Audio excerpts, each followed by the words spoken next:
एक बात ध्यान रखो, तुम रोने में अपना समय बर्बाद करने की वजह इन कार्यों को करो जो बात मैं आज बताने वाली हूँ, और फिर जो होगा, इसलिए तुम मेरी बातों को सुनकर ज्यादा हड़बड़ा मत जाना। आराम से धैर्यपूर्वक सुनना जीवन में निश्चित ही वो आपके लिए आश्चर्यजनक होगा। शायद आप अपनी आंखों पर यकीन भी ना कर पाए, परंतु मेरे बच्चे, यह सत्य है। मेरे बताए हुए कार्य को करने में सफल रहे तो निश्चित ही आपके जीवन में बदलाव आना प्रारंभ होने लगेगा आज से। इसीलिए तुम मेरी बातों को ध्यानपूर्वक सुनो, और यह तय है कि इतने कम समय में अपने बिगड़े हुए कार्य को बनाने के लिए और अपने स्थिर समय में भारी परिवर्तन लाने के लिए कोई छोटा कार्य नहीं, बल्कि एक बहुत शक्तिशाली कार्य करने की आवश्यकता है। तभी तुम्हारे बिगड़े हुए कार्य इतने कम समय में बनने प्रारंभ होंगे। अब सुनो ध्यान से, यदि तुम सुबह करना चाहते हो या संध्या काल में करना चाहते हो, इससे कुछ फर्क नहीं पड़ता। परंतु जब तुम्हारा मन शांत और एकाग्र होकर लगने के लिए तैयार हो, तब सबसे पहले तुम अपने हाथ पैरों को स्वच्छ कर, जो कार्य तुम्हारे जीवन में बिगड़े हुए या अधूरे हैं, उन कार्यों को सोचते हुए तुम्हें अपने ध्यान को केंद्रित करने के लिए दोनों आंखों के बीच माथे पर अपनी बंद आंखों से देखना है। अर्थात मन की आंखों से तुम्हें अपने माथे के बीचों बीच ध्यान को केंद्रित कर लगाना चाहिए, और उस पल में आपको एक पल के लिए भी कोई अन्य विचार न आए।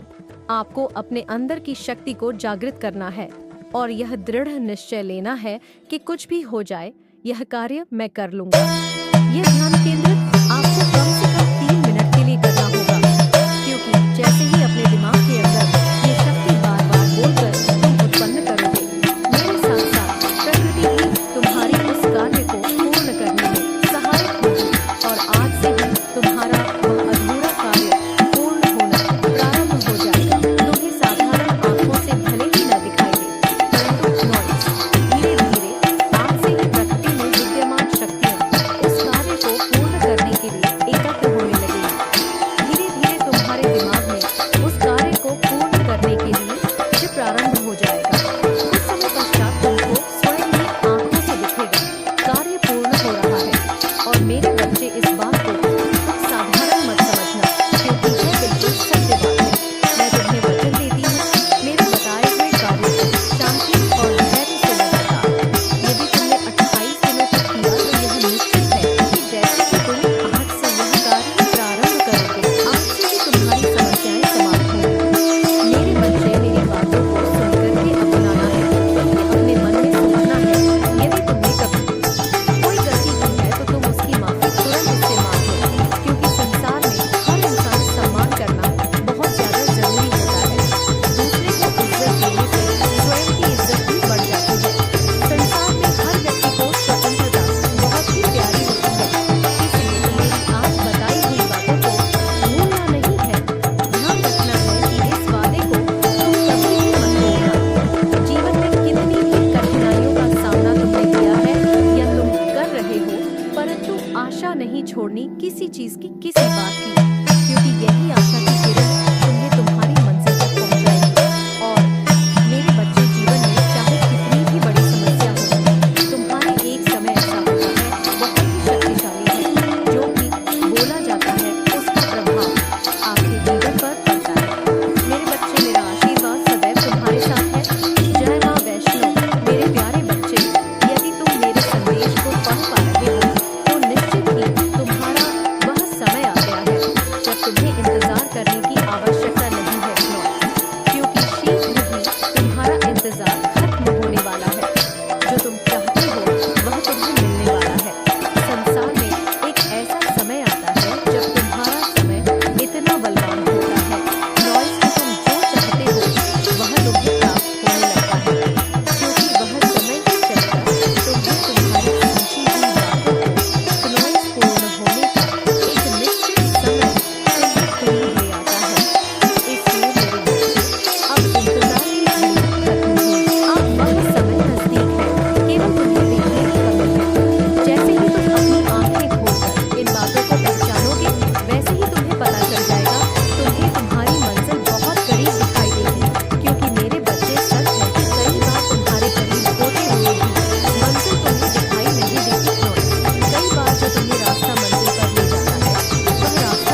आवश्यकता होती है और वह दृष्टि केवल उन लोगों के पास होती है जिनके अंदर ईश्वर की दी हुई शक्ति होती है। लेकिन मेरे बच्चे, वह शक्ति नॉइस तुम्हारे पास है। निश्चय ही, बस यदि कुछ कमी है तो ध्यान लगाएं। उन संकेतों को समझने की जो तुम्हारे सामने तो है, परंतु तुम उनका आभास नहीं कर पाते। इसलिए तुम मेरी बातों को ध्यानपूर्वक सुनो। नॉइसोस समझो, मेरे बच्चे, यदि अचानक से कोई भी व्यक्ति आकर तुम्हें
करने को तैयार होते हैं। वही लोग उस आत्मा के निकल जाने पर उस शरीर के लिए कुछ नहीं देना चाहते।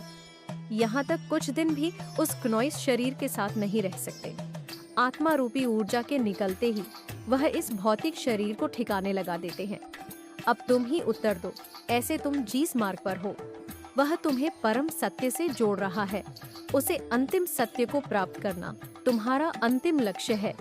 यदि तुम मेरे सांकेतिक रहस्य को समझ गए तो हर एक दिन संकल्प लेते रहो, मैं भाग्यशाली आत्मा हूँ, मैं शरीर नहीं ज्योति स्वरूप आत्मा हूँ, मैं आनंदित हूँ क्योंकि तुम्हें आध्यात्मिक मार्ग में काफी आगे तक जाना है। मेरे बच्चे तुम्हारी उदासी और तुम्हारे आंसू मुझे भी दर्द पहुंचाते हैं। तुम्हारे मन में उठने वाले सभी सवालों को शांत करो क्नोइस।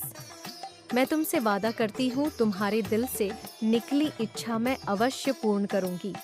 बस सबसे पहले पूरी ईमानदारी से अच्छे के बारे में सोच लेना। मंजिल पाने की चाह में सफर को मनचाहा मत करो। मैं